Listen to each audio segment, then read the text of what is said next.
So speaking of Sarah Jessica Parker, I mean, here's a lady that has made her almost her entire career around the show and the movie Sex and the City. Sex and the City, yeah. Yeah, what you're going to come into any movie with kind of a raised eyebrow, maybe a little bit as a family.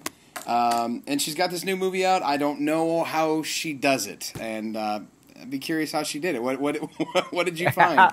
How does she do it? Yeah, exactly. Well, I like you, I raise an eyebrow when I see that Sarah Jessica Parker's in anything as well. Right. But when I walked out of the theater, my eyebrow was well down. I actually like this movie a lot. Not perfect, but rough around the edges. I'll talk about that in a minute. But it was very pro-family. Wow. The whole premise is that Sarah Jessica Parker's character, Kate, in this movie, is trying to juggle her career, raising a toddler, raising a kindergartner, keeping her husband happy, trying to keep her hair done, trying to make sure she's bought stylish shoes for her career. Then she gets this opportunity to travel from Boston, where she lives, to New York because she's about ready to land this huge business deal. And she goes to her husband and says, I got to travel, and he'd like to see more of her, but he understands, but her daughter doesn't understand. Anyways, a lot of our viewers this morning can understand just what it's like to juggle all these plates in the air, and that's what this movie is about. I was just going to say, it sounds like my house.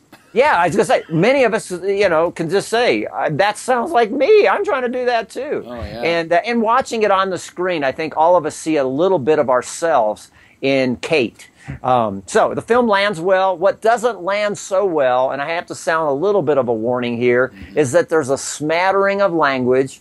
There's also what I would call some inappropriate joking that I'm like, oh, I could have done without that. Could have done without that. I gave it a 3 out of 5 for family friendliness. So it's not a 5 out of 5, but maybe for date night, maybe it has some possibilities. I certainly would recommend our viewers go read the whole review online to see if that meets their comfort level. That they're re-releasing The Lion King, because like 3D is everything now. Everybody's all sold on 3D. Yeah. They're re-releasing The Lion King.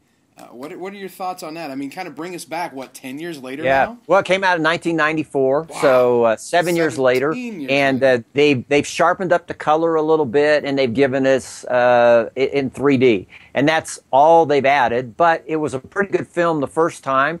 I mean, we see Mufasa's son, Simba, who goes from this carefree, life is all about me and happiness, whatever, to really realizing that he's taking the serious role of being a king. Now, we have to still deal with our kids if we take them with the whole circle of life theology, but it's not a major thing as far as how to deal with that. In fact, it might be a great teachable moment to talk about truth and theology. So I like it. The only thing I don't like, I'm not that impressed with 3D these days. Yeah. What it does add is to the price tag of the ticket.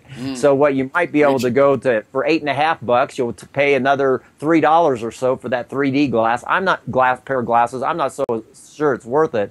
But if we're looking for something to take the kids to this weekend, many of us have fond memories of seeing Lion King. Our kids may enjoy it in 3D. Well, that's cool. Now, before I let you go, if you have a minute, you have a book out now. Which is, yes, good for discretion, I think, as a parent, because I've got a 6- and a 4-year-old, and I'm starting to pay more and more attention to this stuff. Tell me a little bit more about your book. It's called Plugged In Parenting, How to Raise Media-Savvy Kids with Love, Not War.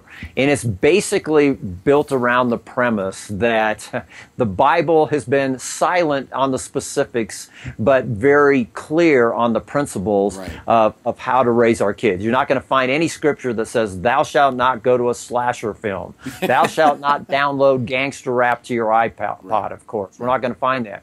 But the Bible has some clear directions. And in addition to that, bouncing off the Bible principles, I just try to unpack some practical advice. What do you do when your kids head off to a sleepover and they're going to be watching DVDs there? How do you keep your son from the pornographic internet? Right. What are some practical things to do? So, anyways, I think people who check out the book will find it helpful and help their kids through this murky world of entertainment.